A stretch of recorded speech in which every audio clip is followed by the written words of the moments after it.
নমস্কার শ্রোতা বন্ধুরা, তোমরা শুনছো হানাবাড়ি, আর আমি ঋদ্ধি রয়েছি তোমাদের সঙ্গে। বিভিন্ন স্বাদের গল্প শুনতে অবশ্যই সাবস্ক্রাইব করো তোমার আমার গল্প বাড়ি হানাবাড়ি। আর হানাবাড়ি মানে শুধু ভুতুরে নয়, কিছু কিছু সময় অদ্ভুতুরেও ঘটে। নমস্কার বন্ধুরা, কেমন আছো? আশা করি ভালো আছো আর সবাইকে ভালো রেখেছো। আজকে তোমাদের সামনে নিয়ে এলাম ভূতভুতুম ফেসবুক পেজ থেকে বহুল চর্চিত একটি গল্প, সম্রাট রায়চৌধুরীর কলমে HCL, তারই অডিও অ্যাডাপশন পেডোফিলিয়ার পিশাচ। আজকে গল্প পাঠে কৌশিক। চলো আর দেরি না করে গল্পটা শুনে নেওয়া যাক। গল্পটি শেষ পর্যন্ত শোনা অনুরোধ রইল।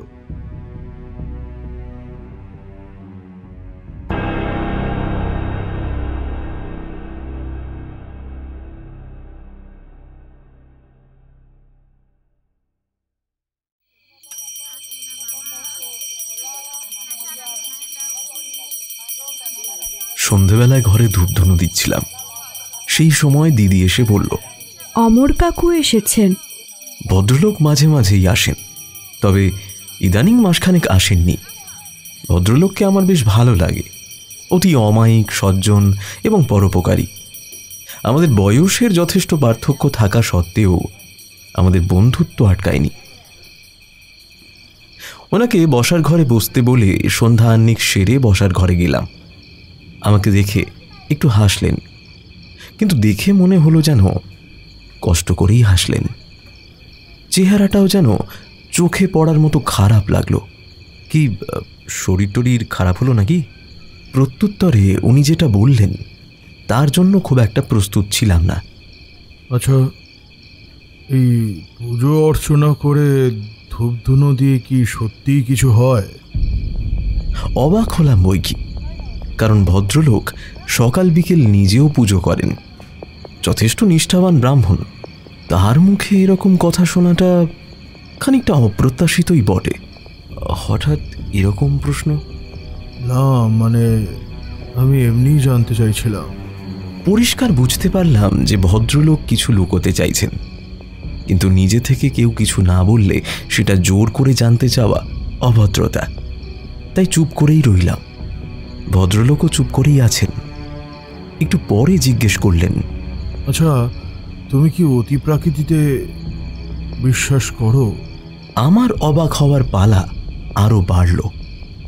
উনি কি কোনো মানসিক সমস্যায় ভুগছেন? আর তখনই উনি ভেঙে পড়লেন। বাবা, আমার বড় বিপদ। সে কি হয়েছে? উনি মাথা নিচু করে চুপ করে থাকলেন। বুঝলাম সময় নিচ্ছেন। একটু পরে মুখ তুলে বললেন, একবার রিমির সঙ্গে কথা বলবে? তাহলে আশা করি বুঝতে সুবিধা হবে। রিমা মানে ওনার মেয়ে। রিমার সাথেও আমার ভালোই আলাপ আছে, তবে স্বাভাবিকভাবেই ওর বিয়ের পর আর সেভাবে দেখা সাক্ষাৎ হয় না। আমি একটু অপ্রস্তুত হয়ে পড়লাম। উনি সম্ভবত আমার মানসিক অবস্থাটা বুঝেই বললেন, রিমি এখন আমার কাছেই আছে। যদি চাও তাহলে এক্ষুনি আমার সঙ্গে গিয়ে ওর সাথে কথা বলতে পারো। বাড়ি তো বটে, কারণ ওনার বাড়ি কাছেই, কিন্তু কি কথা বলবো আর কি নিয়েই বা বলবো, আর আমাকেই বা কেন দরকার সেটাও তো বুঝতে পারছি না। কিন্তু সেসব কথা তো আর ওনাকে বলা যায় না, আর আমার এই কৌতূহলটাকেও তো অস্বীকার করা যায় না। তাই আর কোনো কথা না বাড়িয়ে বললাম, চলুন যাওয়া যাক তাহলে। এতক্ষণে ওনার মুখে একটু হাসি ফুটল। খানিকটা যেন আপন মনেই বললেন, আসলে সবার সঙ্গে তো আর সবকিছু শেয়ার করা যায় না।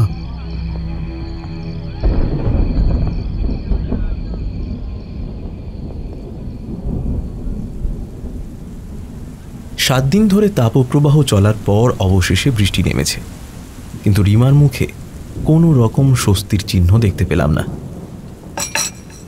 চায়ের কাপটা শেষ করে অপেক্ষা করতে লাগলাম। তুমি হয়তো জানো দাদা ভাই, যে আমার মেয়ে 4 বছর পূর্ণ করে 5-এ পা দিল। আর ও বয়সের তুলনায় বারন্ত ও বরাবরই একটু চুপচাপ। হ্যাঁ, কিন্তু এতে সমস্যাটা কোথায়? সমস্যা নয় গো, বিপদ। ম্লান হাসল রিমা। পুরোটা খুলে বলো রিমা, না হলে আমি কিছুই বুঝতে পারছি না। ধীরে ধীরে সম্মতিসূচক ঘাড় নাড়ল রিমা। তারপর ধীরে ধীরে বলা শুরু করলো। বাবার কাছে নিশ্চয়ই শুনেছ যে আমরা গত বছর নতুন ফ্ল্যাট কিনে সেখানেই থাকছি। আমাদের ফ্ল্যাটটা 3 তলায়, দক্ষিণ খোলা লিফট আছে। প্রতি তলায় 4টে করে ফ্ল্যাট, পুরো বাড়িটা 4 তলা, অর্থাৎ 16টা ফ্ল্যাট। কিন্তু অনেক ফ্ল্যাটই তালা বন্ধ, সম্ভবত মালিকেরা বাইরেই থাকে। আমাদের 3 তলাতেও 2টো তালাবন্ধ ফ্ল্যাট আছে, আর শুধু উল্টো দিকে দত্তবাবুরা থাকেন। একটু বলে রিমা থামল এবং নিজের মনেই যেন শিউরে উঠল। দত্ত কাকু একটা ছোটোখাটো কোম্পানিতে চাকরি করেন, খুবই ভালো লোক। খালি সমস্যাটা ছিল ওনাদের ছেলে রানাকে নিয়ে। ছিল বলছো কেন? এখন নেই? সমস্যাটা আছে, কিন্তু রানা নেই। কোথায় গেছে রানা? কোথাও যায়নি, হয়তো এই ঘরেই আছে। এবার মুখ খুললেন অমর কাকু। আমার সন্দেহ হলো উনি মানসিকভাবে সুস্থ আছেন কিনা। উনি কি বলতে চাইছেন? এই ঘরেই আছে মানে? হয়তো আমার মুখের অভিব্যক্তিতে প্রশ্নটা ধরা পড়েছিল ওনার কাছে, তাই উনি নিজে থেকেই বললেন, কি মনে হচ্ছে বাবা, আমি পাগল হয়ে গেছি তাই তো? না না কাকু, সে কি? পুরোটা শোনো, তাহলে হয়তো বুঝতে পারবে। হয়তো বা পাগল হলেই ভালো হতো। বাইরে বোধহয় হালকা বৃষ্টি নেমেছে, কারণ একটু আরাম লাগছে গরমের মধ্যে। বোধহয় একটু কাব্যিক হয়েই পড়েছিলাম। তাল কাটল রিমার কথায়। প্রতিবেশী থাকলে যা হয় আর কি, আস্তে আস্তে আলাপ। এমনিতে ওনাদের আমার ভালোই লাগতো, কিন্তু রানাকে দেখলে কেমন যেন একটা অস্বস্তি হতো। রানার বয়স আমার থেকে খানিকটা ছোটই ছিল, কিন্তু ওকে না চাকরি বাকরি না কোনো পড়াশুনো কিছুই করতে দেখতাম না। যে কয়েকবার ওনাদের ঘরে গেছি, দেখেছি রানা হয় নিচে বাচ্চাদের খেলার মাঠের দিকে একদৃষ্টে তাকিয়ে বসে আছে, অথবা ঘরের মধ্যে জোরে জোরে পায়চারি করছে।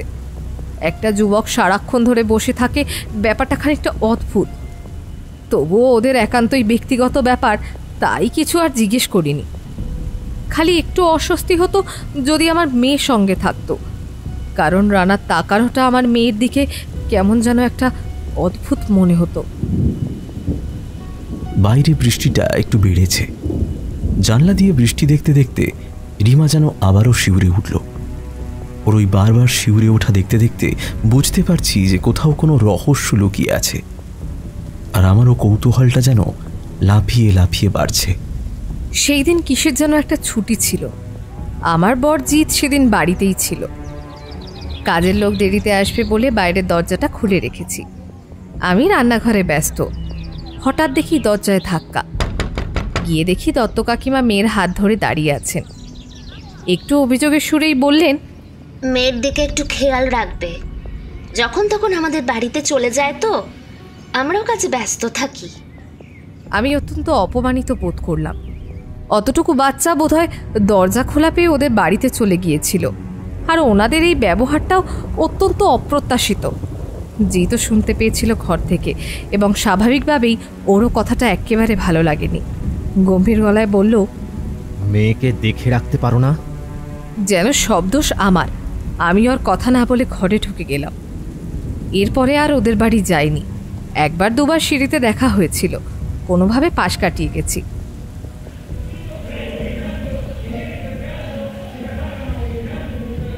এই ঘটনার মাসখানেক বাদে একদিন সন্ধেবেলায় বসে টিভি দেখছি, শুনে দরজায় কে ধাক্কা দিচ্ছে। দরজা খুলতেই আমি অপ্রস্তুত। রানা দাঁড়িয়ে আছে। টিনা কেমন আছে? অনেকদিন দেখিনি ওকে। কি করছে এখন? টিনা ঘুমোচ্ছে। কি দরকার ওকে? না না, এমনি, পরে কথা হবে। রানা চলে গেল। নিজের অজান্তেই বিরক্তি প্রকাশ করায় আমার নিজেরই খারাপ লাগলো। ওনারা যতই অভদ্র ব্যবহার করুন না কেন, আমার পক্ষে কাউকে অপমান করা অসম্ভব। ভাবলাম পরে গিয়ে মিটিয়ে আসব, কিন্তু কাজের চাপে যাই যাই করে আর যাওয়াই হয়নি। আর অঘটনটা ঘটল তার কয়েকদিন পরেই। অঘটন? হ্যাঁ, ঘটনাটা ছিল রবিবার। আমরা গিয়েছিলাম সিনেমা দেখতে। রাত্রে বাইরে থেকে খেয়ে ফিরছিলাম। বাড়ির কাছাকাছি আসতেই দেখি লোকে লোকারণ্য, পুলিশের গাড়ি। অজানা আতঙ্কে বুকটা কেঁপে উঠল। তাড়াতাড়ি পা চালাতে চালাতে যেটা কানে আসলো সেটা একেবারে অবিশ্বাস্য। আবারও একটু চুপ করে রিমা বলল, রানা আত্মহত্যা করেছে। সে কি? অ্যাসিড খেয়ে। ধীরে ধীরে বলতে লাগলো রিমা। হতবাক হয়ে গিয়েছিলাম শুনে, নিজের কানকে যেন বিশ্বাসই হচ্ছিল না। খুব ধীরে ধীরে ফ্ল্যাটে পৌঁছালাম। সেখানে তখন বহু লোকের ভিড়। ঘটনাটা নাকি বিকেলেই হয়েছে। পুলিশ এসে বডিও নিয়ে গেছে। এখন পোস্টমর্টম থেকে ফেরার অপেক্ষা। প্রতিবেশী হিসেবে দত্তবাবুদের সাথে দেখা করাটা আমাদের একান্ত কর্তব্য, কিন্তু কি মুখে যাব? যাই হোক, মনকে শক্ত করে কোনো রকমভাবে ওনাদের ফ্ল্যাটে ঢুকলাম। ঘরের মধ্যে স্বাভাবিকভাবেই অনেক লোক ওনাদেরকে সান্ত্বনা দেওয়ার চেষ্টা করছেন। আমাদের ঢুকতে দেখে দত্ত কাকিমা আমার দিকে কিছুক্ষণ তাকিয়ে রইলেন, তারপর আবার মাথা নিচু করে বসে রইলেন। আমি কি বলবো বুঝে পাচ্ছি না। খালি একটা জিনিস একটু অবাক লাগলো, সদ্য অপাঘাতে ওনাদের সন্তান প্রাণ হারিয়েছে। এখনও পোস্টমর্টম থেকে আসেনি, কিন্তু সেই আন্দাজে ওনারা যেন একটু বেশি রকম চুপচাপ। শোকের চিহ্ন ঠিক অতটা প্রকট বলে মনে হলো না, বা হয়তো গভীর শোকে ওনারা কাঁদতে ভুলে গেছেন, সেটাও হতে পারে। যাই হোক, ব্যর্থ সান্ত্বনা দেওয়ার ব্যর্থ প্রচেষ্টা করে ঘরে ফিরে এলাম, কারণ আমার শরীর তখন রীতিমতো খারাপ লাগছে। প্রায় ভোরের দিকে বডি এলো। শেষবারের মতো রানাকে দেখতে গেলাম, তবে না দেখতে গেলেই বোধহয় ভালো ছিল। রানার শরীরটা একটা কাপড় দিয়ে ঢাকা, মাথায় ব্যান্ডেজ, চোখ আধ বোঝা, ঠোঁটের কাছটা কুচকুচে কালো, মুখে একটা অবর্ণনীয় যন্ত্রণার অভিব্যক্তি। দেখেই মাথাটা কেমন যেন ঘুরে উঠল। কোনো রকমে ফ্ল্যাটে এসে বাথরুমে ঢুকেই হড়হড় করে বমি করলাম আমি। আর সাথে শুরু হলো আবার পতিদেবের শাসন। সহ্য করতে পারো না, যাও কেন? চুপ করেই থাকলাম। কথাটা তো আর মিথ্যে নয়। একটু পরেই বডিটা বেরিয়ে গেল শ্মশানের উদ্দেশ্যে। খালি একটা জিনিস একটু অবাক লাগলো, যে ওর বাবা মা কোনো রকম কান্নাকাটি করলেন না। হয়তোবা সামনে নিয়েছেন খানিকটা, আর কান্নাকাটি করে হবেটাই বা কি?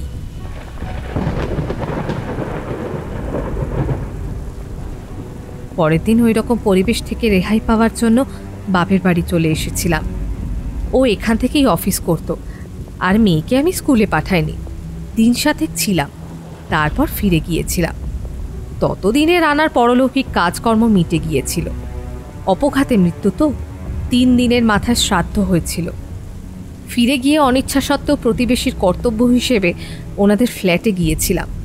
2-একটা ব্যর্থ সান্ত্বনা বাক্য দেওয়ার পর যখন উঠে বসবো ভাবছিলাম, ঠিক তখনই কাকিমা বললেন, তোমার সঙ্গে একটু কথা ছিল রিমা। ভাবলাম হয়তো রানার পারলৌকিক কাজে যেতে পারিনি, সেইটাই হয়তো বলবেন, কিন্তু না, আলোচনার মোড় নিল ঠিক অন্যদিকে। সেদিন টিনার ব্যাপারে বলেছিলাম বলে নিশ্চয়ই খারাপ লেগেছিল। না না, সে কি, সেরকম কিছু না। আর তাছাড়া এখন কি সেসব আলোচনা করার সময়? একটু চুপ করে থেকে কাকিমা বললেন, সেদিনকে যা বলেছিলাম সেটা টিনার ভালোর জন্য। আলোচনাটা ঠিক কোন দিকে যাচ্ছে বুঝতে পারলাম না।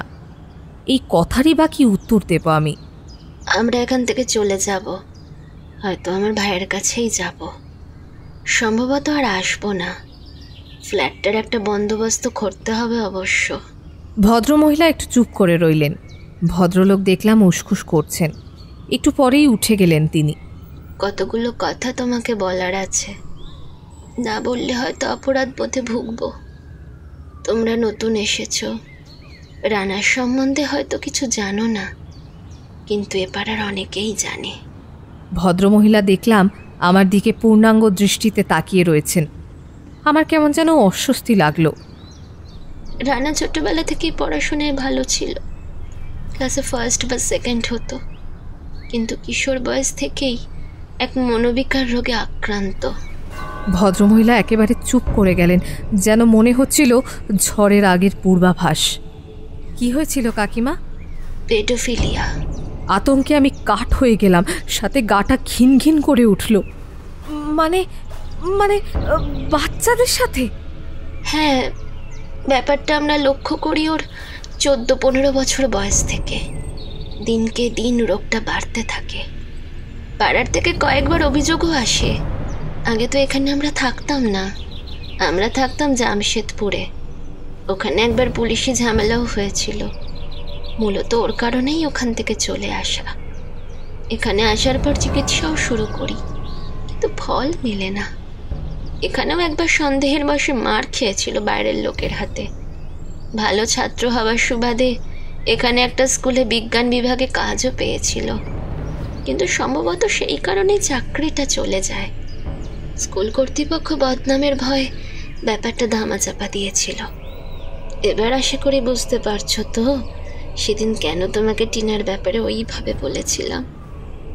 শরীরের ভেতরটা অস্থির অস্থির করছিল, প্রচণ্ড বমি পাচ্ছিল, মাথার ভেতরটা কেমন যেন করছিল। আমি বলে বোঝাতে পারবো না দাদা ভাই। ভদ্রমহিলা সম্ভবত আমার অবস্থাটা বুঝতে পারছিলেন। একটু বিরতি নিয়ে ধীরে ধীরে তিনি বললেন, তোমার মেয়ে টিনার প্রতি ওর আকর্ষণটা যেন বেশি মাত্রায় ছিল। মানে? প্রায় চেঁচিয়ে উঠেছিলাম আমি। মানে টিনাকে কাছে পাওয়ার জন্য সব সময় ছটফট করত, এবং সেদিনের পর থেকে যেহেতু তোমরা টিনাকে ওর সাথে মিশতে দিতে না, ও মনে মনে আরও গুমড়ে গেছিল, হতাশাগ্রস্ত হয়ে পড়েছিল। ও বোধহয় একবার তোমাদের বাড়িও গেছিল টিনার জন্য। হ্যাঁ, একবার তো এসেছিল, কিন্তু টিনা তখন ঘুমোচ্ছিল বলে আমি ওকে আর ডাকিনি। স্বাভাবিক। আমরা চুপ করে রইলাম। ঘরের মধ্যে একটা দম বন্ধ করা অবস্থা। অবশেষে আমি বললাম, আজ তাহলে উঠি কাকিমা। এতক্ষণে দেখলাম ভদ্রমহিলার চোখে জল ভর্তি। হাজার হোক সন্তান তো। কাঁপা কাঁপা গলায় শুধু বললেন, যেদিনও চলে গেল সেদিনও শেষ কথা ছিল, টিনাকে আমার চাই। তারপরে ও বাথরুমে ঢোকে স্নান করবে বলে, এবং ওখানে অ্যাসিডটা খায়। আমরা ওর গোঙানি শুনে ওকে দরজা ভেঙে বার করি। কিছুক্ষণ চুপ করে থেকে তিনি আবার বললেন, সন্তান হারানোর শোক সম্ভবত পৃথিবীর সবচেয়ে বড় শোক, কিন্তু কোথাও একটা আমার মনে হয় যে ও চলে গিয়ে ভালোই হয়েছে। এই ঘৃণ্য মানসিকতার থেকেও মুক্তি পেয়েছে, আমিও শান্তি পেয়েছি। একজন মা হয়ে আমার অবস্থাটা তখন বুঝতে পারছো দাদা ভাই? শরীরের অস্থিরতা আরও বাড়ছিল। কোনো রকমে বিদায় নিয়ে বেরিয়ে আসলাম।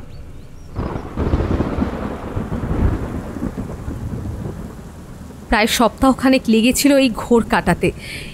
ইতিমধ্যে ওনারা বাক্স প্যাটরা গুছিয়ে বাসা বদল করেছিলেন। চলে যাওয়ার দিন সকালে দেখাও করে গিয়েছিলেন এবং বলেছিলেন ওনার ভাইয়ের বাড়িতে চলে যাচ্ছেন।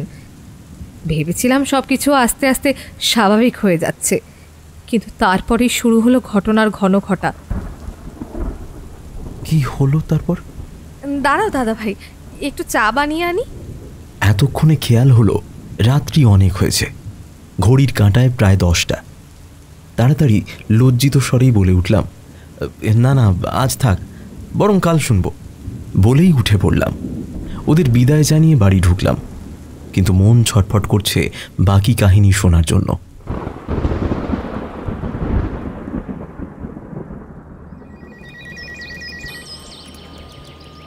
পরের দিন সারাদিন অফিসে মন বসাতে পারলাম না। কি এমন হলো যার জন্য সারা পরিবার মানসিকভাবে বিপর্যস্ত?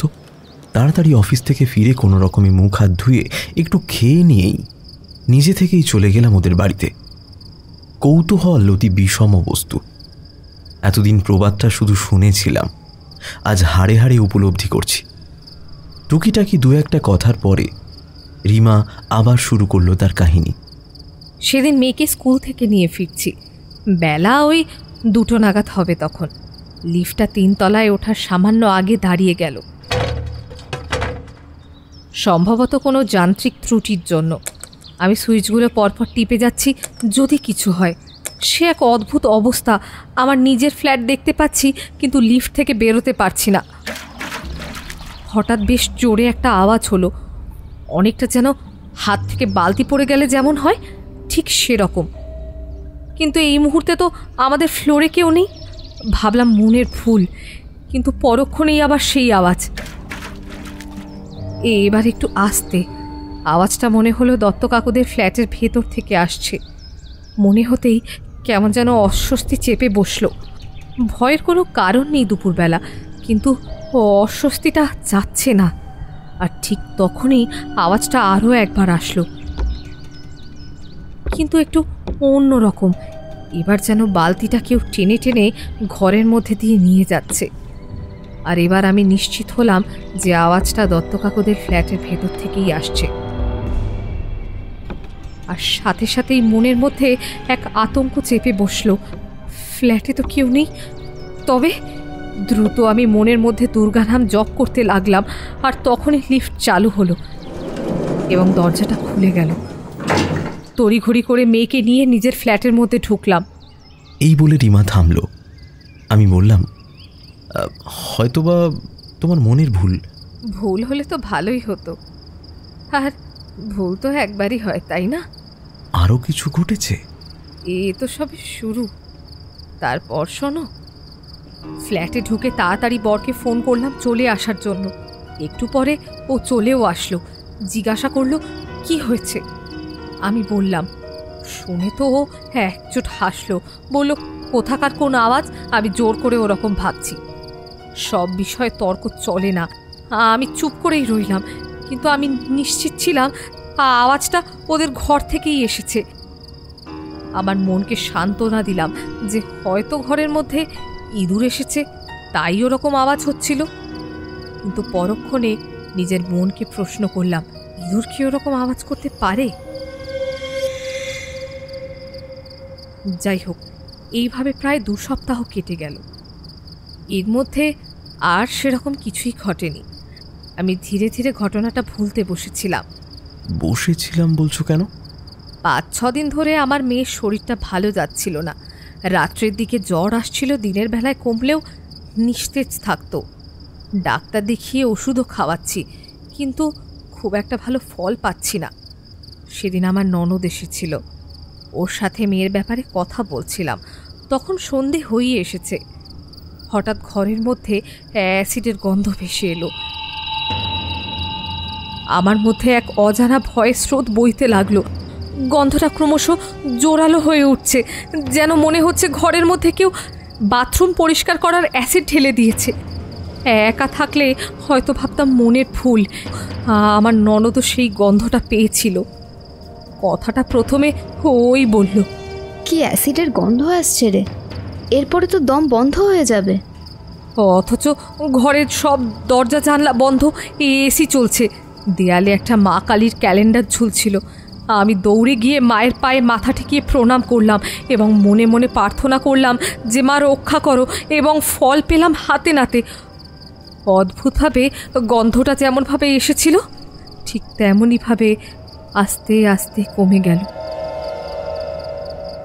ননদ কিছু একটা আঁচ করেছিল, জিজ্ঞাসা করলো, কি ব্যাপার রে, অ্যাসিডের গন্ধে ঠাকুর প্রণাম কেন? ননদের সঙ্গে আমার সম্পর্ক নিজের বোনের থেকেও বেশি। পুরো ঘটনাটা ওকে খুলে বললাম। সবটা শুনে ওর আমার প্রতি অভিমান হলো যেন। আমায় সব কথা বলিস আর এটা জানাসনি? কি রান্না হলো সেই খবরটা পর্যন্ত জানিয়ে ফোন করিস, অথচ এত বড় ঘটনাটা বাদ দিয়ে দিলি। আসলে কি বলতো, আমার নিজের কাছে এই ব্যাপারটা ঠিক পরিষ্কার নয়। আবার তোর দাদা তো হেসেই উড়িয়ে দিচ্ছে।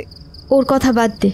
দাদা ছোটবেলা থেকেই একটু দুঃসাহসী, বেয়ারা ধরনের, কিন্তু জল অনেকটা গড়িয়ে গেছে।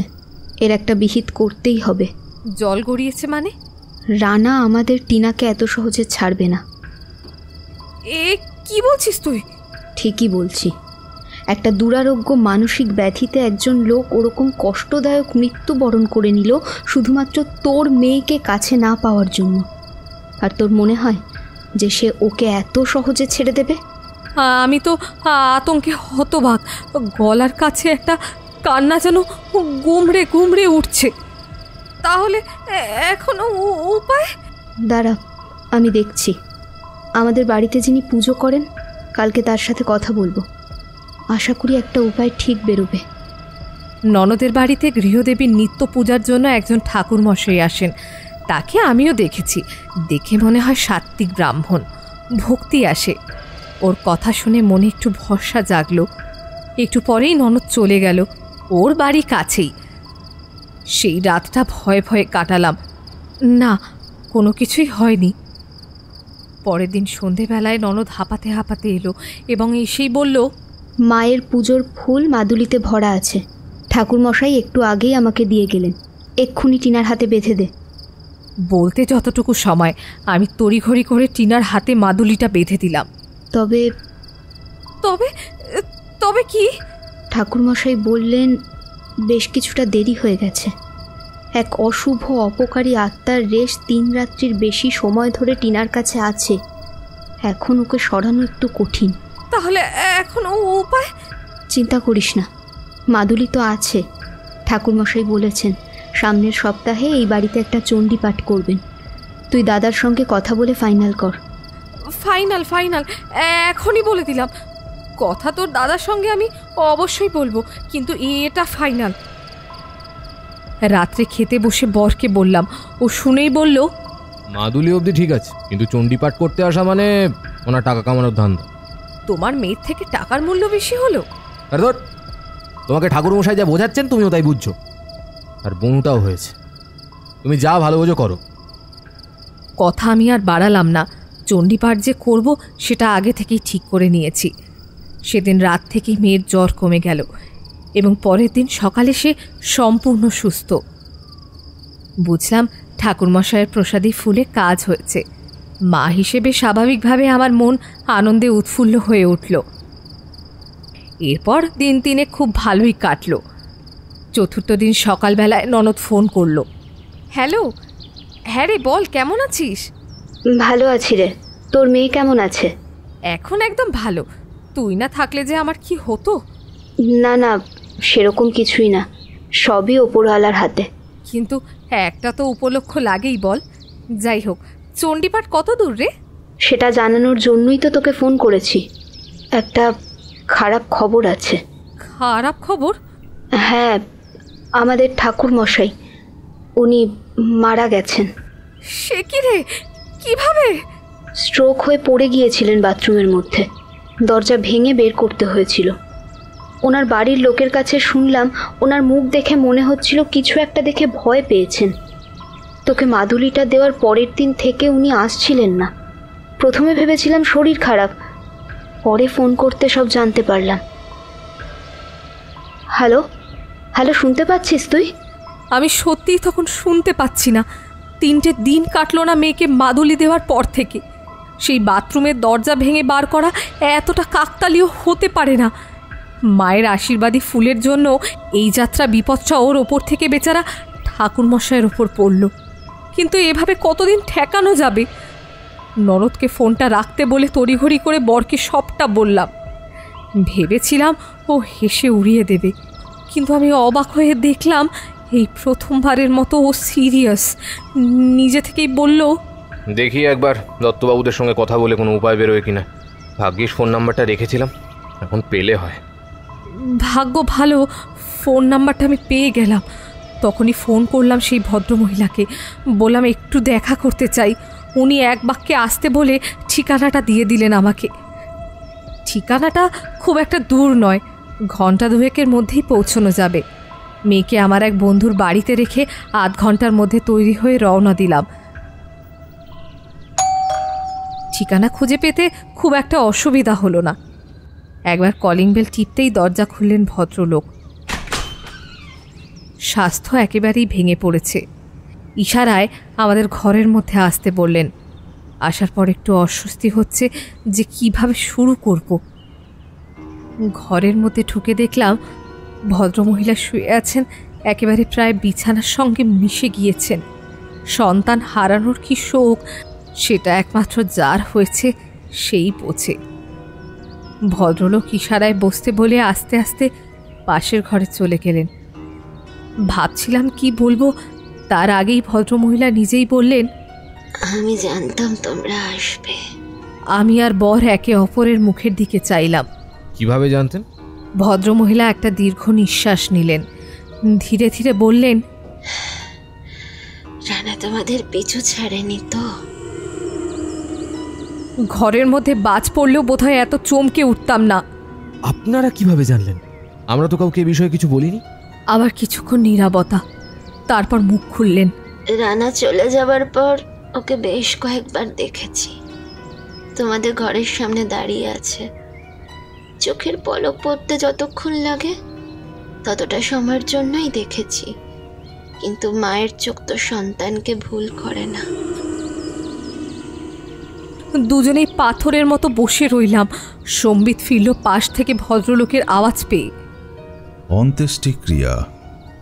বেনারস থেকে পণ্ডিত এনে শান্তিযজ্ঞ করানোর পরেও যখন ওকে দেখেছিলাম তখন বুঝতে পেরেছিলাম যে ছেলের আত্মার মুক্তি ঘটেনি।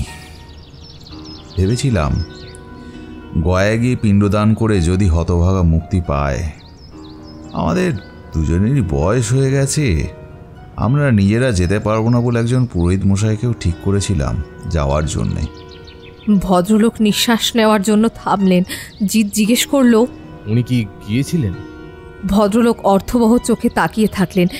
একটু পরে বললেন, না, যাওয়ার আগের দিন উনি ট্রেনে কাটা পড়েছেন। এরপরে আমরাও হাল ছেড়ে দিয়েছি। কিভাবে যে বাড়ি এসেছিলাম সেটা আর মনে নেই, শুধু বরের একটা কথাই কানে আসছিল, টিনার থেকে যে ওকে দূরে সরানোর চেষ্টা করবে তাকেইও। আর বাকিটা কানে ঢোকেনি। সেদিন সারাটা রাত জেগে কাটাই। মাথায় কিছু আসছিল না যে কি করব, বড় ঘুমায়নি। অবশেষে পরদিন সকালে ঠিক করি যে বাপের বাড়ি চলে আসব। ও চেষ্টা করবে ফ্ল্যাটটা বিক্রি করে দেওয়ার, পরবর্তীতে আরেকটা ফ্ল্যাট কেনার কথা ভাবা যাবে। কিন্তু আসবো বললেই তো আর হুট করে আসা যায় না, অন্তত সপ্তাহখানেক সময় লাগে। কিছু প্রয়োজনীয় জিনিসপত্র গোছগাছ করার আছে, টিনার স্কুলের ব্যাপার আছে, ওর অফিস যাতায়াত করার ব্যাপার আছে, মাসকাবাড়ি, দোকান, কাগজোলা, এদের পাওনা মেটানোর ব্যাপার আছে ইত্যাদি।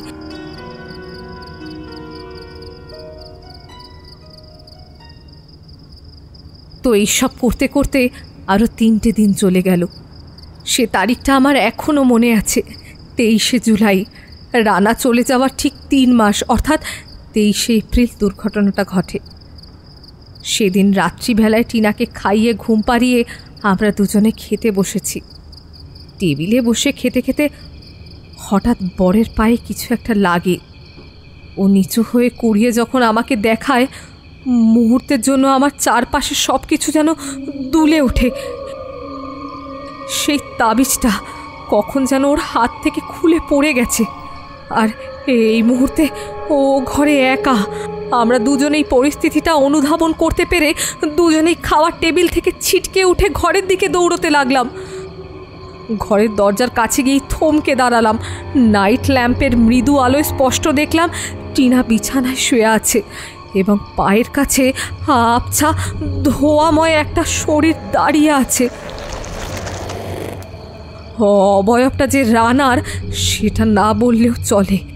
এক অজানা আতঙ্কের তীব্র চিৎকার বেরিয়ে এলো গলা দিয়ে, টিনা!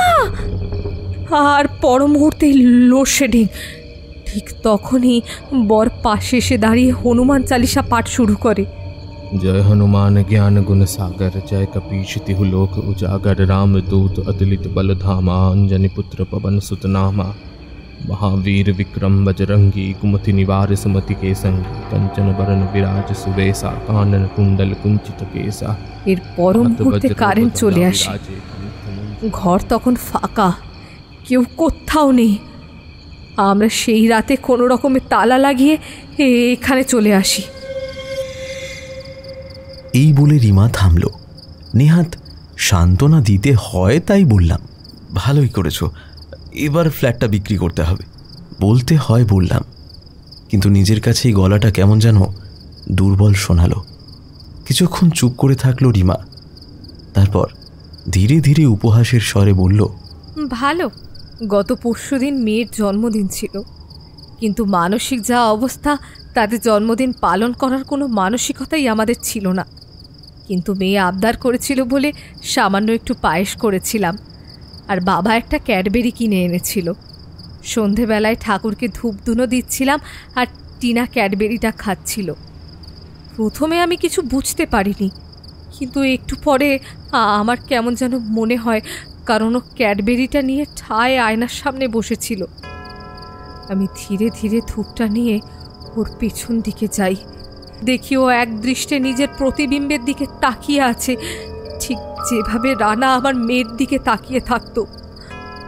আর ক্যাডবেরিটা খাওয়ার বদলে ও নিজের ঠোঁটের চারপাশে গাঢ় করে মাখিয়ে রেখেছে, ঠিক যেন দেখে মনে হচ্ছে রানার পুড়ে যাওয়া মুখটা।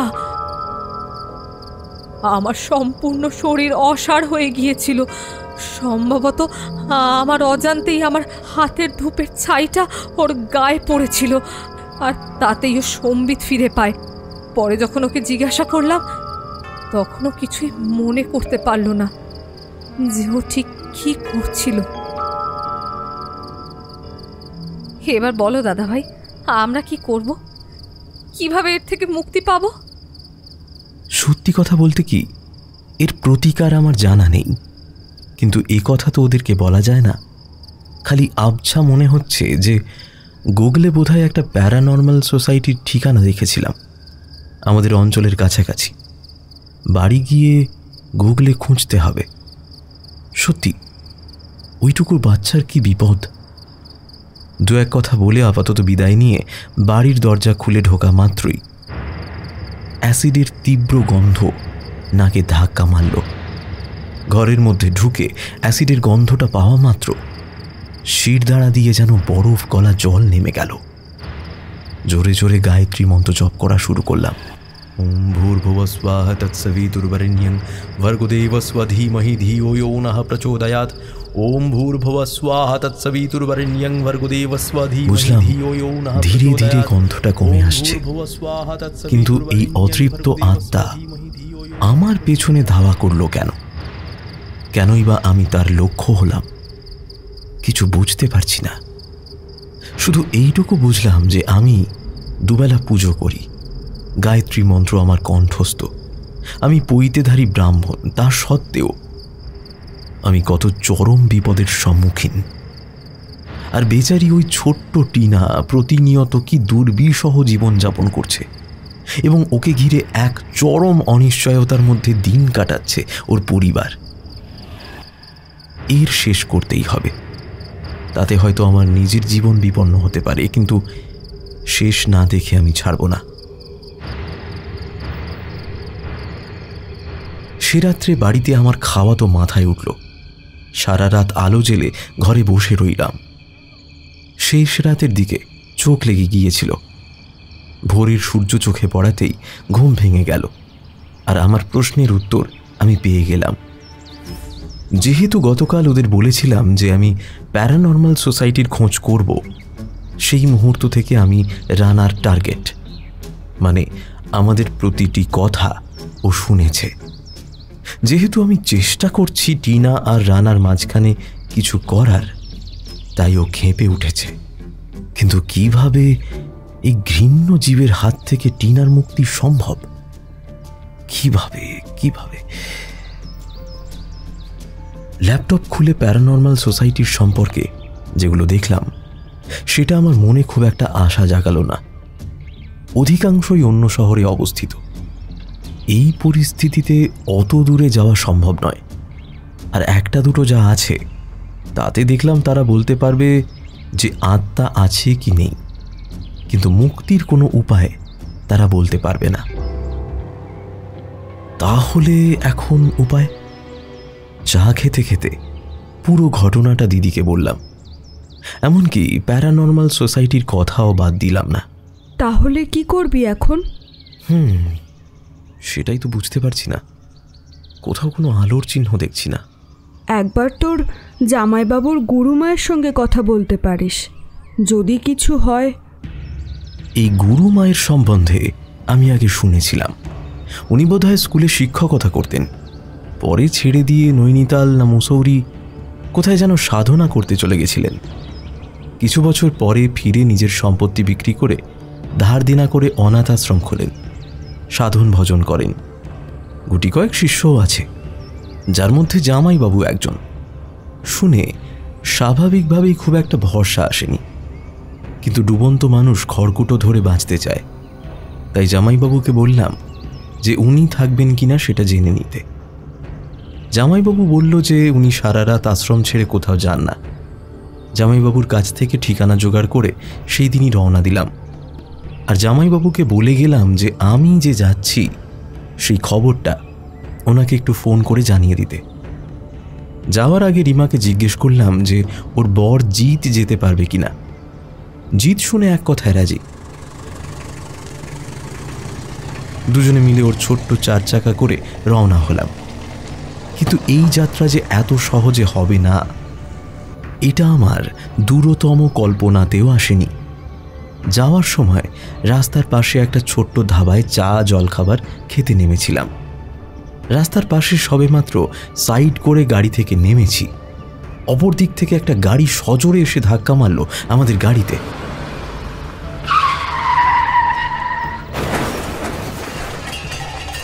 প্রাণহানি বা শারীরিক ক্ষতি হয়নি ঠিকই, কিন্তু গাড়িটা ভালো রকম ক্ষতিগ্রস্ত হলো।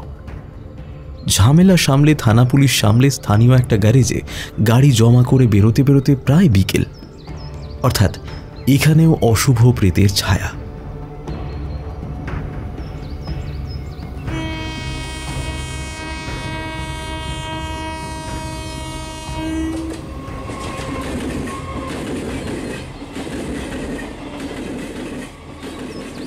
বাগনান নেমে সেখান থেকে দুবার অটো পাল্টে রাজপুর বলে একটা গ্রামে ওনার আশ্রম, একেবারে দামোদর নদীর ধারে। স্থানীয় সবাই দেখলাম ঠিকানাটা জানে, একবার জিজ্ঞাসা করাতেই দেখিয়ে দিল। আশ্রম বলাটা ভুল, একটা ছোট মাপের দোতলা বাড়ি, তাতে খান কয়েক ঘর। সেই ঘরগুলোতেই ছাত্রদের আবাসস্থল, সংলগ্ন একটা কাল ভৈরবের মন্দির, মাঝখানে একটা বড় উঠোন, মন্দিরের সাথেই আর একটা ছোট ঘর যেখানে গুরুমা থাকেন।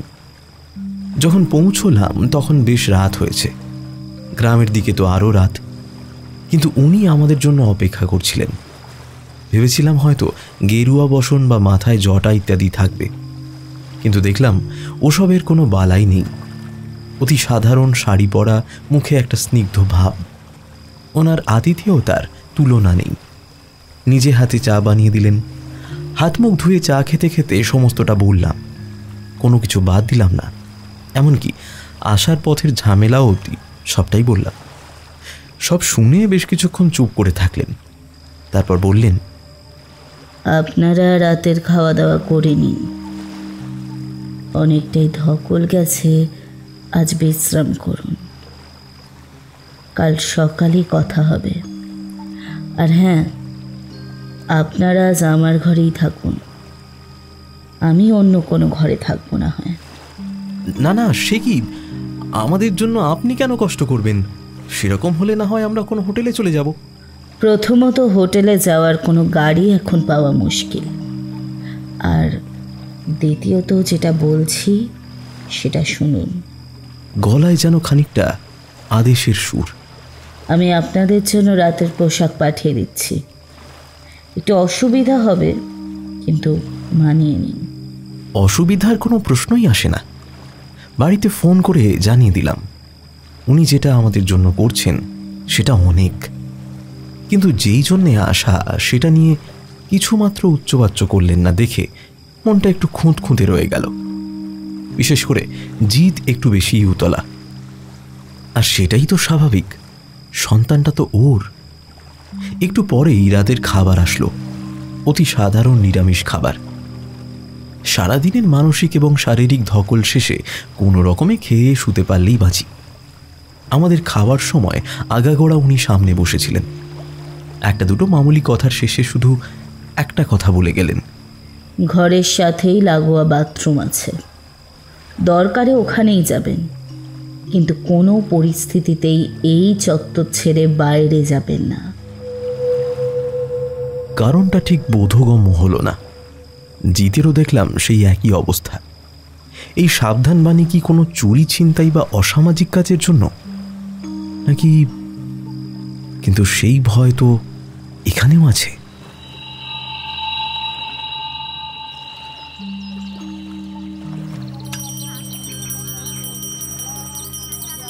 যাই হোক, এক ঘুমেই ভোর হয়ে গেল। ঘুম ভাঙল পুজো আরতির শব্দে। উঠে হাত মুখ ধুয়ে মন্দিরে গিয়ে দেখি গুরুমা পুজো করছেন, সাথে কয়েকজন বাচ্চা ছেলে মেয়ে এবং দু একজন বয়স্ক মানুষ, সম্ভবত আবাসিক বৃন্দ। পূজা শেষ করে আমাদের প্রসাদ দিলেন এবং বললেন, রাতে ঘুম ভালো হয়েছে তো? হ্যাঁ, ভালো ঘুম হয়েছে। একটু পরে চা জল খাবার আসবে, খেয়ে নিন। আপনি খাবেন না? না, এরপরে একটা যজ্ঞ করতে হতে পারে, তারপর খাবো। আমাদের ব্যাপারটা নিয়ে কিছু ভাবলেন? ভাবছি, কিন্তু তার আগে বলুন, আমি যেমন যেমনভাবে বলবো তেমনভাবে সব কিছু পালন করতে পারবেন? গুরুমায়ের মুখের কথা জিত প্রায় কেড়ে নিয়ে বলল, আমাকে পারতেই হবে। বেশ, আমি আপনার সাথে আপনার বাড়ি যাব। শুনে প্রাণে যেন জল এলো, কিন্তু পরের কথাটা শুনে আবার খানিকটা হতাশাগ্রস্ত হয়ে পড়লাম। আমি গিয়ে চলে আসব, কারণ আমার বাইরে থাকা আমার গুরুর নিষেধ। শুধুমাত্র আশ্রমের কাজ ছাড়া আপনারা শুধু একটা ভালো সাউন্ড বক্স জোগাড় করুন। Sound box? হ্যাঁ, বা মাইক। সাউন্ড বক্স হলেই ভালো। আমার বাড়িতে দুটো ভালো সাউন্ড বক্স আছে। ঠিক আছে, আমি এখন যজ্ঞে বসবো। যদিও সেটা রুদ্রতার যজ্ঞ, কেউ সেখানে থাকবে না। আমি ঘণ্টাখানেকের মধ্যেই বেরিয়ে আসব। ততক্ষণ আপনারা তৈরি হয়ে নিন। এ কথা বলেই উনি হন হন করে মন্দিরে প্রবেশ করে দরজা বন্ধ করে দিলেন। আমরা ঘরের মধ্যেই বসে রইলাম, মনে একরাশ উৎকণ্ঠা। কিছুক্ষণ বাদে উনি মন্দির থেকে বেরিয়ে এলেন। চলুন, আমি তৈরি।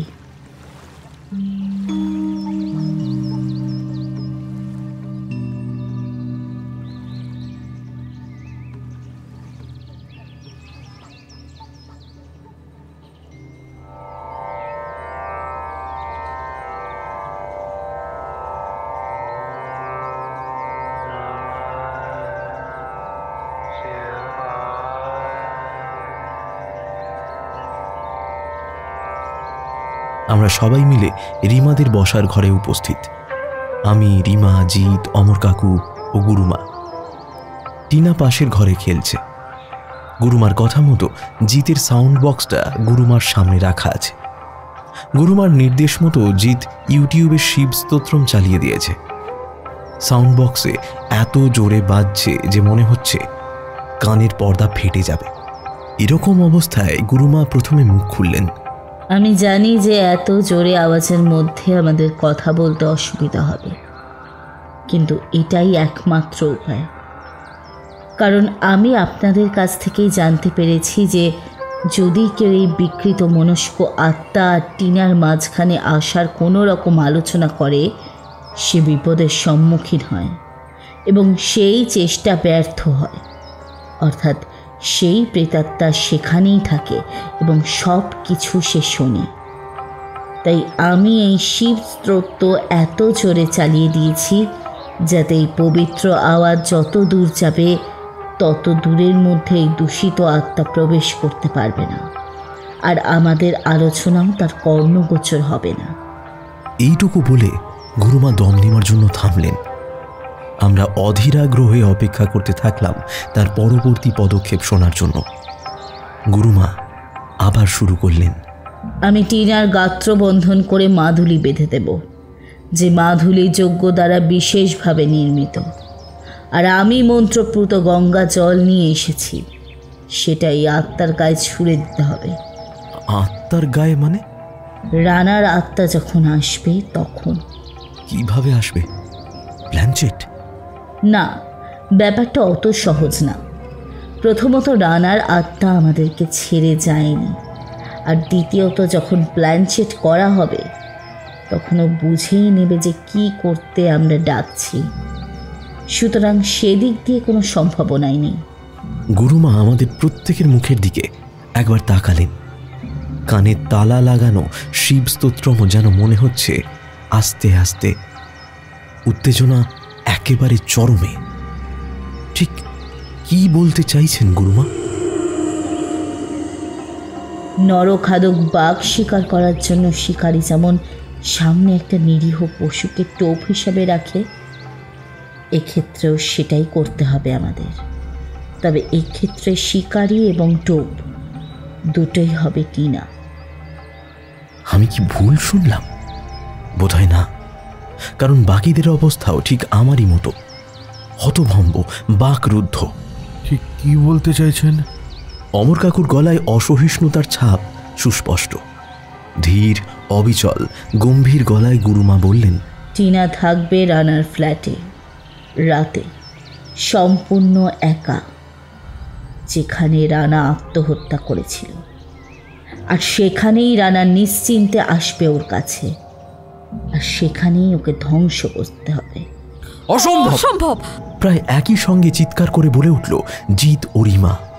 উত্তেজনায় দুজনেই দাঁড়িয়ে পড়েছে। আমি জানি এটা বিপজ্জনক, কিন্তু এছাড়া তো আর কোনো রাস্তা নেই আমাদের। আপনি কি বলছেন সেটা ভেবে বলছেন তো? প্রায় চিৎকার করে উঠল রিমা। আমি সব ভেবেই বলছি। একমাত্র রানার আত্মাকে এইভাবেই বাগে পাওয়া সম্ভব। আমি তো ওনাকে আগেও বলেছিলাম যে আমি যেভাবে বলবো সেইভাবে আপনারা রাজি কিনা। বলে জিতের দিকে ইশারা করলেন গুরুমা।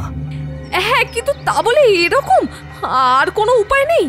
শান্তিযজ্ঞ তো করেছিলেন ওনারা, প্রসাদিক ফুলের তাবিজ ওর হাতে, তাও বিপদ এড়াতে পেরেছেন কি? জিজ্ঞাসা ভঙ্গিতে প্রশ্নটা ছুঁড়ে দিলেন গুরুমা। কিন্তু এতে টিনার বিপদের সম্ভাবনা কতটা? ব্যাকুল কণ্ঠে প্রশ্ন করল রিমা। ধরে নিন 90%। তাহলে? আর যদি কিছু না করে তাহলে বিপদের সম্ভাবনা 100%। সম্ভাবনাই বা বলছি কেন, বিপদ অবধারিত। না না, আমি কিছুতেই রাজি না। আমি কিছুতেই রাজি না এই ঝুঁকি নিতে। প্রায় চেঁচিয়ে উঠল রিমা। দেখুন, টিনা আপনাদের সন্তান, ডিসিশন আপনারাই নেবেন, তবে আরও একবার ভালো করে ভেবে দেখুন। না, আমার কিছু ভাবার নেই। আমি কখনোই আমার মেয়েকে সাক্ষাৎ মৃত্যুর মুখে ঠেলে দেব না। রিমার চোখে দেখলাম জল ভর্তি। বেশ, তবে আমি উঠি। ঈশ্বর আপনাদের মঙ্গল করুক। এ কথা বলে সত্যিই উঠে দাঁড়ালেন গুরুমা। এর মধ্যে স্তোত্রম শেষ হয়ে গেছিল। জিৎ উঠে দাঁড়িয়ে গুরুমার উদ্দেশ্যে বলল, দাঁড়ান, বলে স্তোত্রম পুনরায় চালু করে দিল।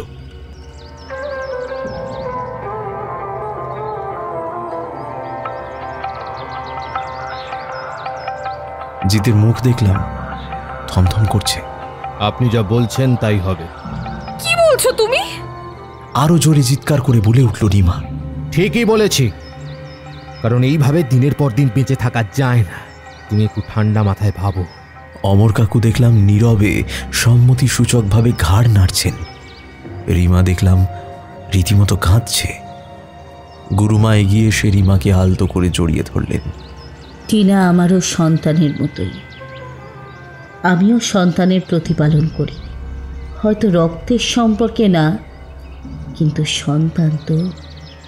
তুমি ঈশ্বরে ভরসা রাখো, তিনি তোমার টিনাকে দেখে রাখবেন। এ কথা বলে একটু চুপ করলেন গুরুমা। জিতা আবারও প্রশ্ন করল, আমাদের এখন ঠিক কি করতে হবে? আমি টিনাকে গাত্রবন্ধন করে দিচ্ছি, ওর হাতে একটা মাদুলি পরিয়ে দিচ্ছি, যাতে ও বিপদ থেকে কিছুটা হলেও রক্ষা পায়। মাঝরাতে টিনা অপেক্ষা করবে রানার বিদেহী আত্মার জন্য। আত্মা যখন ঈশ্বরকে স্পর্শ করতে চাইবে, ঠিক তখনই টিনাকে ওর গায়ে মন্ত্রপুত গঙ্গা জল ছিটিয়ে দিতে হবে। তাতেই রানার আত্মার মুক্তি পাবে। এই ক্রিয়াটা টিনাকে করতে হবে সম্পূর্ণভাবে একা রানার ফ্ল্যাটে। কিন্তু রানার ফ্ল্যাট তো তালাবন্ধ। আপনাদের চাবি জোগাড় করতে হবে। যদি চাবি না দেয়? তাহলে তালা ভাঙতে হবে। মোট কথা, ক্রিয়াটা ওখানেই একমাত্র সম্ভব। আর হ্যাঁ, একটা কথা, কোনোভাবেই কিন্তু ওনাদেরকে জানানো যাবে না যে কেন আমরা সেই ফ্ল্যাটে যাচ্ছি, কারণ ওখানে কোনো সাউন্ড বক্সে মন্ত্র বাজবে না। ঠিক তাই। এমনকি নিজেদের মধ্যেও এই ব্যাপারে বিন্দুমাত্র আলোচনা করবেন না। কি করতে হবে, কেমনভাবে করতে হবে, সব এখনই ঠিক করে নিন। মনে রাখবেন, এই ঘৃণ্য আত্মা কিন্তু ওত পেতে রয়েছে টিনার কাছে আসার জন্য। এখনো হয়তো কিছু সন্দেহ করছে, কিন্তু বুঝতে পারবে না আমরা কি নিয়ে আলোচনা করছি। রিমা জিতের দিকে তাকিয়ে বলল, তুমি গিয়ে ওনাদের বলো আমাদের কিছু আত্মীয় স্বজন আসবে, যদি ওনাদের ফ্ল্যাটের চাবি পাওয়া যায় তাহলে একটু সুবিধেই হয়। জিত বেরিয়ে গেল। গুরুমা বললেন, চলুন আমরা আমাদের কাজগুলো শুরু করি। অনেকক্ষণ ধরেই একটা খটকা মনের মধ্যে খচখচ করছিল। টিনাকে কি করে বোঝানো হবে? ও তো রানার ঘটনাটা জানেই না। ওইটুকু বাচ্চাকে তো আর এত সব বিশদে বলা যাবে না। কথাটা গুরুমাকেও বললাম। সেটা আমিও ভেবেছি, দেখা যাক কতদূর কি করা যায়। এরপরেই আমাদের প্রস্তুতি শুরু হলো। গুরুমা গাত্রবন্ধন করে মাদুলি পরিয়ে দিলেন টিনাকে। তারপর মাথায় হাত বুলিয়ে বললেন, টিনা, তোমার পাশের ফ্ল্যাটে রানা আঙ্কেলকে মনে আছে? হ্যাঁ। সেই আঙ্কেল চাইছে তোমাকে ওর স্কুলে ভর্তি করে নিতে। তাহলে তুমি আর তোমার বাবা মাকে, তোমার বন্ধুদের কাউকে দেখতে পাবে না। তুমি কি যেতে চাও? না। প্রায় কাঁদো কাঁদো স্বরে বলে উঠল টিনা। রিমা এসে টিনাকে জড়িয়ে ধরল। রিমার মুখও প্রায় কাঁদো কাঁদো। তাহলে তোমাকে একটা যে কাজ করতে হবে। কি কাজ? রাত্রিবেলা সেই আঙ্কেল তোমার কাছে আসবে। যখন তোমার কাছে আসবে তোমাকে নিয়ে যাওয়ার জন্য, তুমি জলটা ওর গায়ে ছিটিয়ে দেবে, তাহলেই ও আর আসবে না। বলে গুরুমা ছোট্ট চিপিওয়ালা বোতলে গঙ্গা জলটা দেখিয়ে দিলেন। তাহলেই হবে? হ্যাঁ, কিন্তু জলটা কিন্তু ঠিকভাবে ওর গায়ে ছেটাতে হবে, না হলে কিন্তু মুশকিল। কিন্তু রাতে কেন আসবে? দিনেও তো আসতে পারে। অবাক কণ্ঠে জিজ্ঞেস করল রিনা। না, দুষ্টু লোকেরা রাত্রেই আসে। তাহলে তো না করে দিলেই হয়। না, একবার না করলে বারবার আসবে, তাই এই জলটা ছিটিয়ে দিতে হবে। অবাক হয়ে দেখছিলাম যে 5 বছরের একটা বাচ্চা কত বুদ্ধিদীপ্ত প্রশ্ন করতে পারে, আর গুরুমা কি সুন্দর একটা বাচ্চার সঙ্গে বাচ্চাদের মতো মিশে যেতে পারেন। তোমাকে আরও একটা কাজ করতে হবে, সেটা হলো তোমাকে আঙ্কেলের ঘরে থাকতে হবে, কারণ আঙ্কেল তো তোমাদের ঘরে যায় না। তাই বাধ্য মেয়ের মতো ঘাড় নাড়ল টিনা। সম্ভবত ও জল ছেটানোর ব্যাপারটায় খুব মজা পেয়েছে। আর চোখে একবার দেখলাম রিমা চোখের জল মুছছে। হ্যাঁ, আর একটা কথা, আমাদের মধ্যে যে কথা হলো সেটা কালকের আগে কারোর সঙ্গে আলোচনা করবে না, কেমন? যদি পারো তাহলে আমি তোমাকে একটা সুন্দর খেলনা উপহার দেব। আবারও বাধ্য মেয়ের মতো ঘাড় নাড়ল টিনা। রিমা বলেছিল যে টিনা একটু চুপচাপ, কিন্তু সেটা যে এতটা, সেটা আমার ধারণার বাইরে ছিল। সেটা হওয়াতে খুব সুবিধাই হয়েছে। এবারে অপেক্ষা শুধু চাবি পাওয়ার। জানি না সেটা পাওয়া যাবে কিনা সহজে।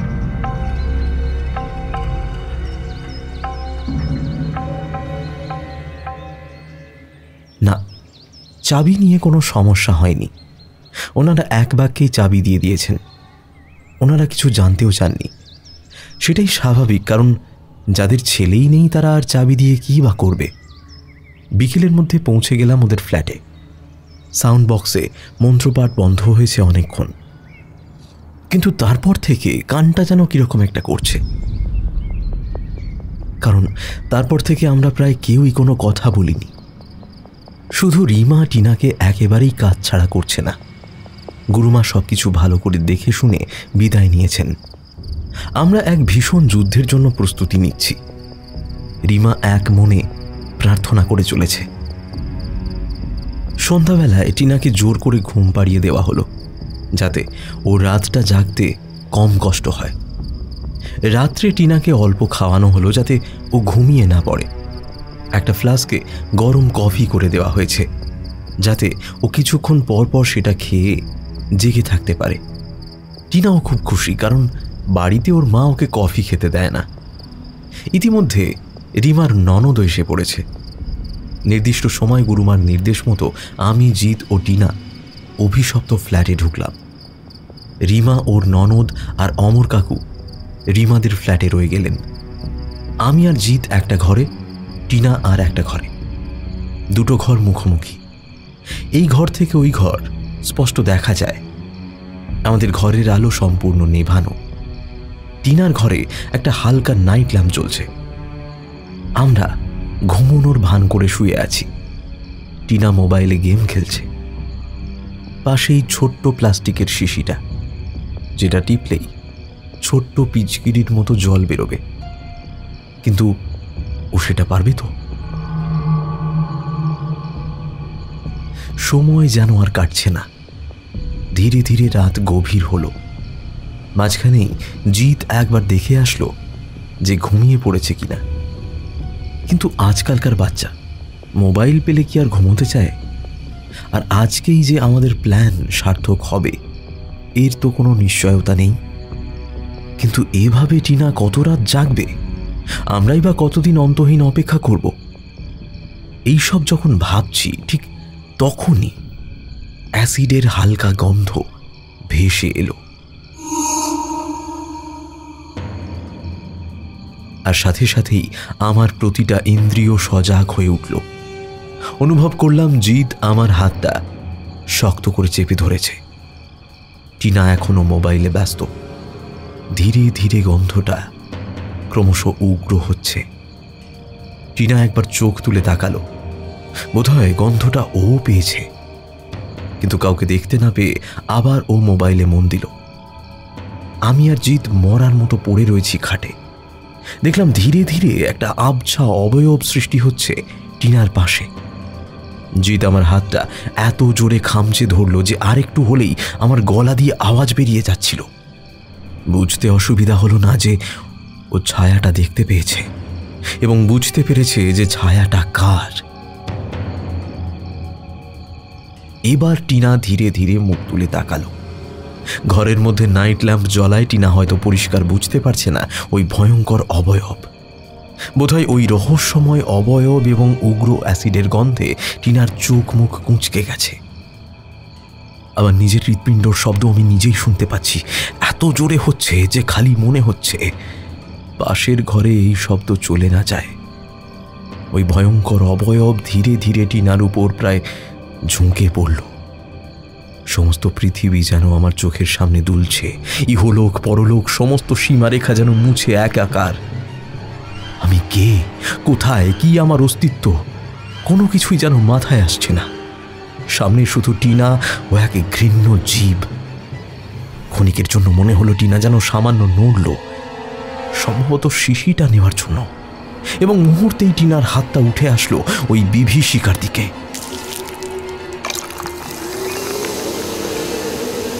পর মুহূর্তেই এক তীব্র চাপা গোঙানিতে চারিদিক ভরে উঠল। আমি আর জিৎ এক লাফে উঠে দাঁড়ালাম।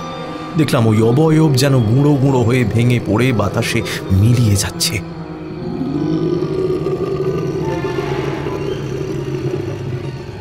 এক লাফে টিনার কাছে পৌঁছলাম। দেখি টিনা জ্ঞান হারিয়েছে। ও যে এতক্ষণ এই বিপুল মানসিক চাপ সামলেছে এটা অকল্পনীয়।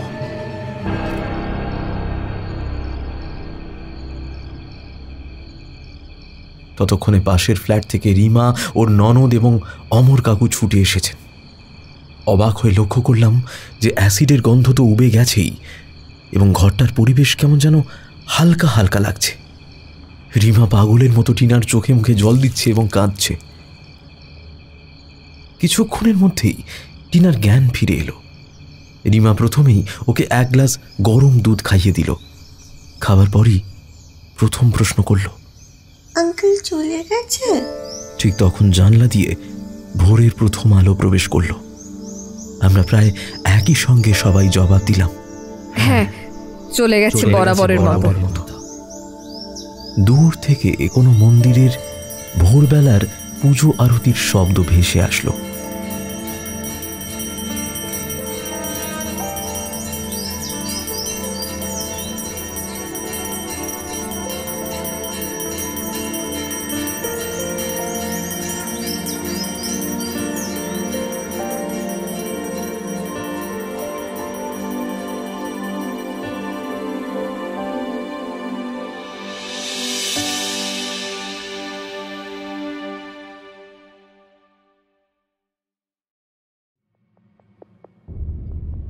শেষ হল ভূতভূতুম ফেসবুক পেজ থেকে বহুল চর্চিত গল্প সম্রাট রায়চৌধুরী কলমে HCL এর অডিও অ্যাডাপশন পেডোফিলিয়ার পিশাচ। আজকে গল্প পাঠে কৌশিক, অন্যান্য চরিত্রে হরোস্কোপ অফিসিয়াল, স্কেয়ার এলিভেটর এবং হানাবাড়ি থেকে রুভিনা, মহুয়া হরোস্কোপ অফিসিয়াল থেকে Soumini, Nilanjan freaky Friday stories fiction hunt Kathakatha থেকে Sayantan, Asmita freaky Friday stories fiction hunt থেকে তৃষা, দুর্বা আর আমি ঋদ্ধি। এই সুন্দর প্রচ্ছদা করেছে কৃষ্ণেন্দু। স্ক্রিপ্টিং দিশানি, আবহ, শব্দগ্রহণ ও ভিডিওগ্রাফিক্স হানাবাড়ি প্রোডাকশন, পরিবেশনা ও পরিচালনায় টিম হানাবাড়ি। তাহলে বন্ধু, আজকে গল্প কেমন লাগলো জানিও আমাদের কমেন্ট বক্সে। তোমাদের প্রত্যেকটা কমেন্ট আমরা কিন্তু পড়ি এবং তার রিপ্লাই ব্যাকও করি। আর যদি গল্পটা ভালো লেগে থাকে তাহলে অবশ্যই লাইক করতে হবে এবং শেয়ার করে দিতে হবে তোমাদের আত্মীয় স্বজন ও বন্ধু বান্ধবের কাছে, এবং তাদেরকে বলতে হবে আমাদের হানাবাড়ি ইউটিউব চ্যানেলটা যেন তারা সাবস্ক্রাইব করে পাশে রাখা বেল আইকন ক্লিক করে অল করে দেয়, যাতে আমাদের নতুন কোনো ভিডিও এলে সবার আগে তাদের কাছেও নোটিফিকেশন পৌঁছে যায়।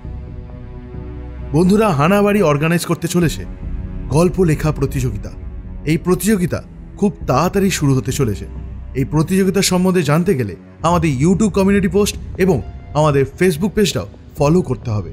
আমাদের ফেসবুক পেজের লিঙ্ক আমাদের এই ভিডিও ডেসক্রিপশনে দেওয়া রইল। যাও তাড়াতাড়ি গিয়ে ফলো করে এসো। তাহলে বন্ধু, আজ এই পর্যন্তই। দেখা হচ্ছে পরবর্তী কোনো গল্পে। ততদিন ভালো থেকো, সুস্থ থেকো, হানাবাড়ি পাশে থেকো, সাবধানে থেকো আর ভয় থেকো। শুভরাত্রি।